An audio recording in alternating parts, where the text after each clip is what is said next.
So hello guys, welcome to my another video. I hope आप सभी अच्छे होंगे और आप सभी की प्रिपरेशन भी फर्स्ट क्लास चल रही होगी। सो गाइज, आज है अपना डे 11 और आज हम करने वाले हैं ज्योग्राफी का one of the most important topic solar system.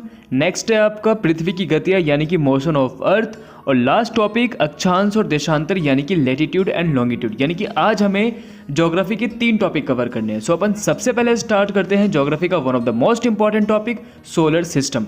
देखो यहाँ से कई सारे क्वेश्चंस आते हैं, जैसे आपने इस टॉपिक को अच्छे से पढ़ा भी होगा, जिसमें आपको सन के बारे में पढ़ना पड़ेगा। जैसे सूर्य में हाइड्रोजन गैस कितना % पाया जाता है। So right answer is 71%। Helium पूछा जाता है तो हीलियम का आंसर होगा 26.5%। यानी कि सूर्य में हीलियम जो है वो 26.5% पाया जाता है। Helium is a gas. Okay, so next आपसे ये भी पूछा जाता है कि अदर गैसेस जो हैं मतलब सन में वो कितने % होते हैं, तो 2.5%। अगर आपने ये टॉपिक कवर नहीं किया है तो यार याद से कर लेना, क्योंकि ये बहुत ज़्यादा इंपॉर्टेंट टॉपिक है।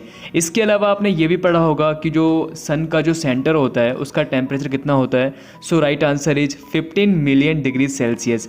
और सन के जो सरफेस का टेम्परेचर कितना होता है, तो 6000 डिग्री सेल्सियस।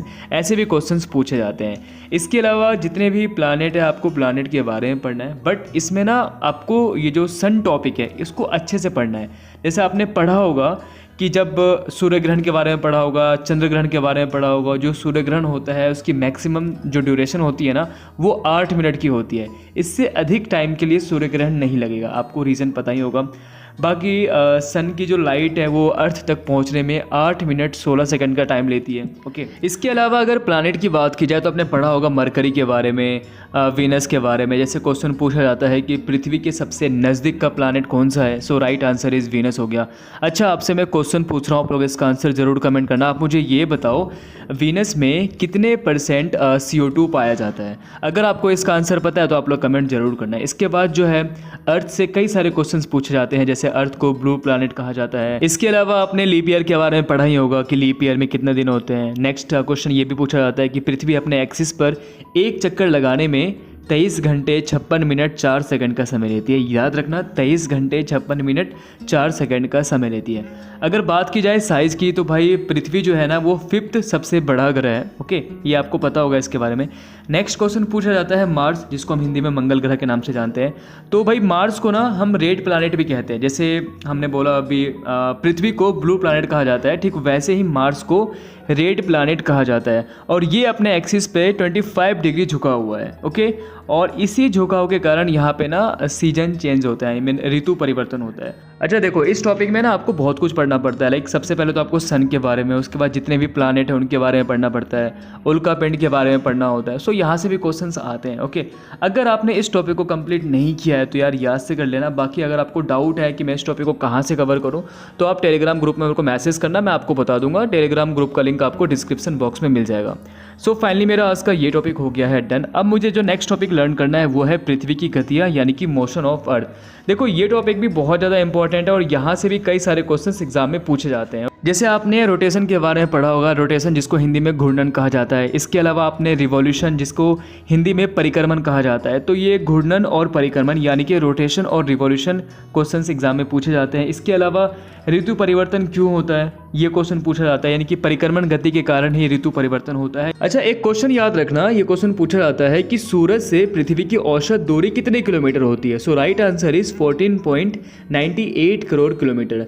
ओके, एक इनका नाम याद रखना, वरा मिहिर करके है। इन्होंने कहा था कि चंद्रमा जो है पृथ्वी के चारों ओर एंड पृथ्वी जो है सन के चारों ओर घूमती है। ओके, इसके अलावा आपने मकर संक्रांति के बारे में पढ़ा होगा, कर्क संक्रांति के बारे में पढ़ा होगा। सो यहाँ से भी क्वेश्चंस पूछे जाते हैं।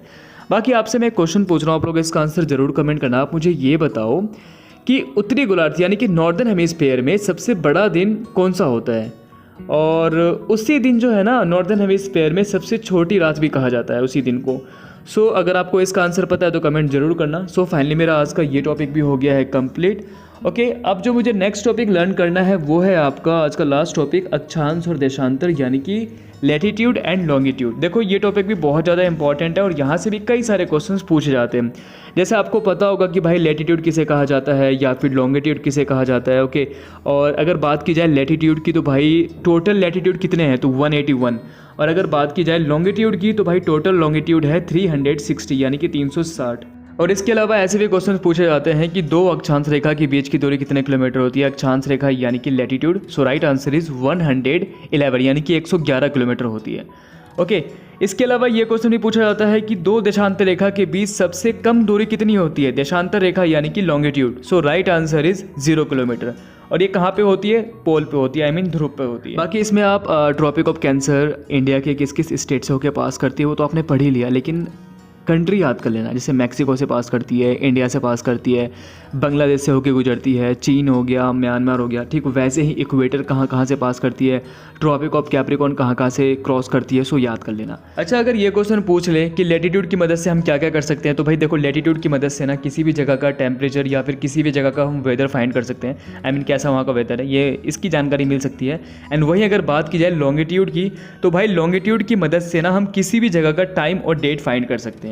ओके, इस चीज़ को याद कर लेना। अच्छा, आपको ये तो पता ही होगा कि जो इंडिया है ना, इंडिया का टाइम जो है वो ईस्ट में है और भारत जो है वो ग्रीनविच से 5.5 घंटा आगे है।